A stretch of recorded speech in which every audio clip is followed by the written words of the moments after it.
Hi, my name's Beverly Setzer. I play with the Lake Washington Symphony Orchestra, and one of the instruments I play is the bass clarinet. It's a giant clarinet. It plays an octave below a regular clarinet. What you would normally see is a soprano clarinet. And I started playing clarinet when I was 10, and when I got into college, they gave me a bass clarinet. And I just loved it, so I kept doing it. And I'm going to play you a little bit of it so you can hear it.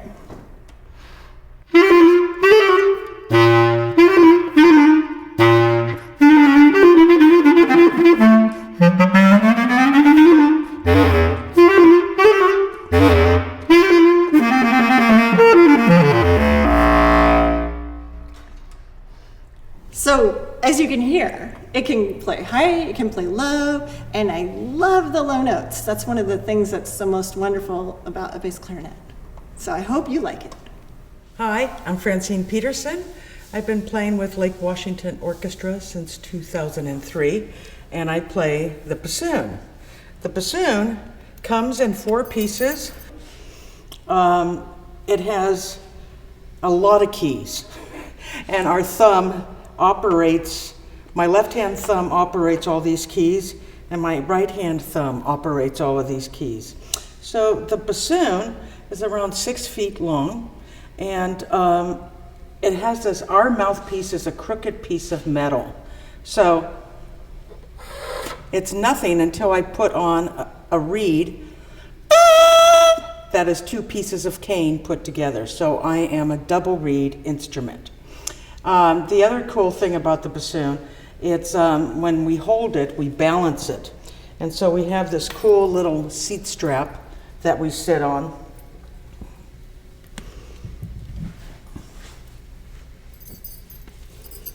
And then I hook it up, all right? And then the bassoon is played at an angle. The bassoon has a very big range of 3.5 octaves. We usually play a lot of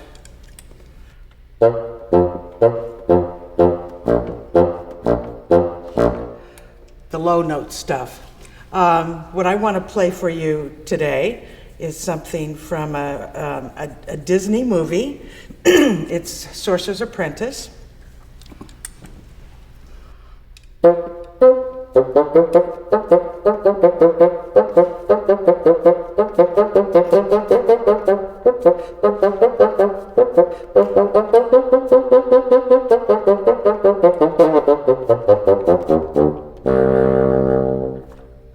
So what makes the bassoon so diverse?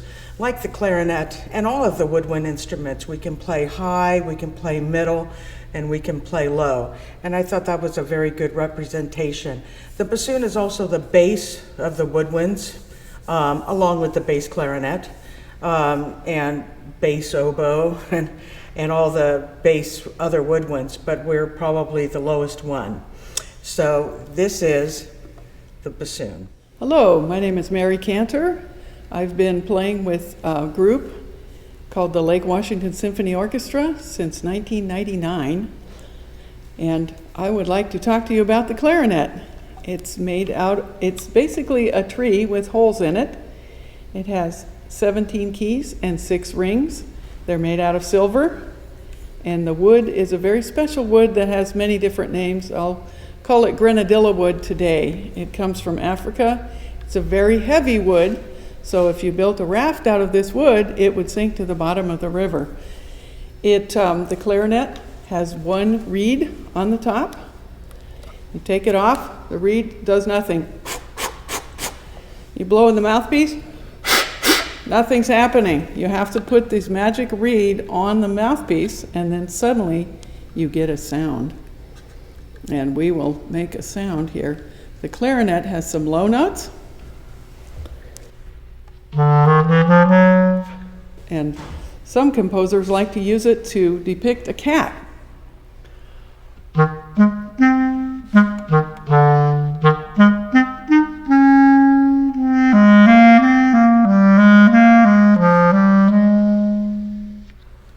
Sometimes the composers like the middle range of the clarinet, and it sounds mysterious and beautiful.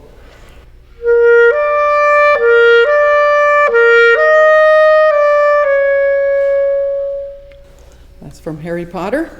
And then, if the clarinet likes to scream and shout, you might need to cover your ears because they can make some very loud noises if they need to.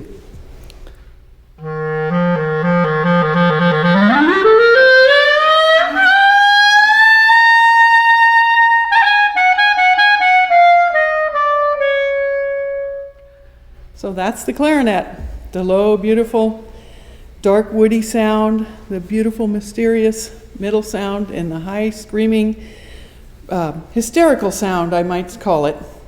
And I hope you enjoyed that.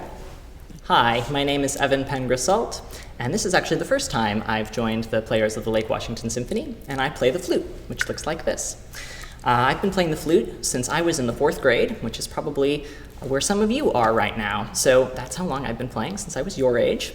And you'll notice that the flute, unlike the other woodwind instruments, doesn't seem to be made out of wood. It's made out of metal. That's absolutely right.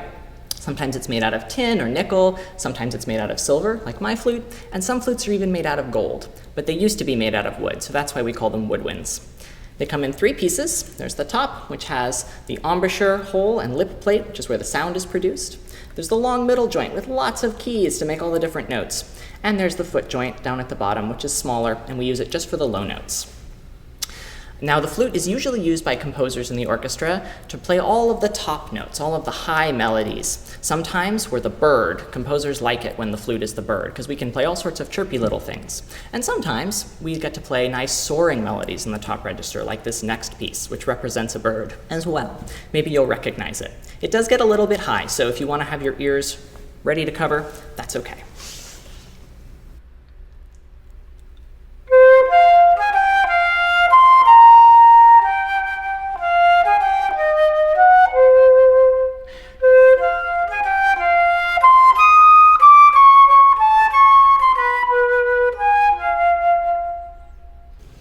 But the flute can also play in the low register.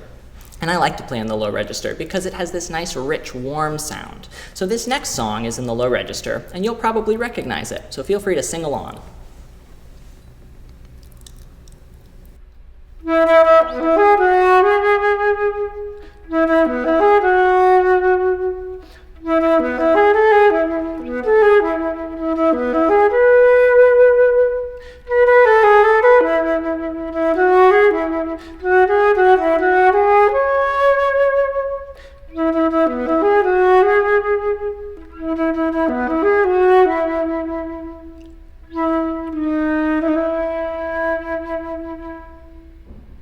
And that's the flute. Hi, my name is Susan Telford, and I've played with the Lake Washington Symphony many times over many, many years. But my first introduction to this orchestra was at its very first concert. My parents were in it, and I was 4 years old. And I thought that is something I would like to do someday, so here I am. I'm going to talk about the flute family. I think Evan already showed you the flute, and it comes in different sizes. So I have here today a piccolo. Piccolo in Italian means small. So it's a small flute. It's made of wood, and it sounds like a flute, but higher. And then this is an alto flute. It's made of metal like Evan's flute, and it sounds lower. I'm going to give you just a taste of the piccolo. It's a little bit louder, so if you need to cover your ears a little bit, feel free to do that. I'll be quiet though. Sounds like a little bird. But what I'd like to play for you today on my alto flute is my favorite Halloween song. Now before I do that, I just wanted to show you that the alto flute sounds very low because it's so big, and the piccolo sounds so high because it's small. This song is one that I grew up with singing. I think all of our music teachers learned it when they were kids and they taught it to us. It's called the Wobblin' Goblin.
Oh.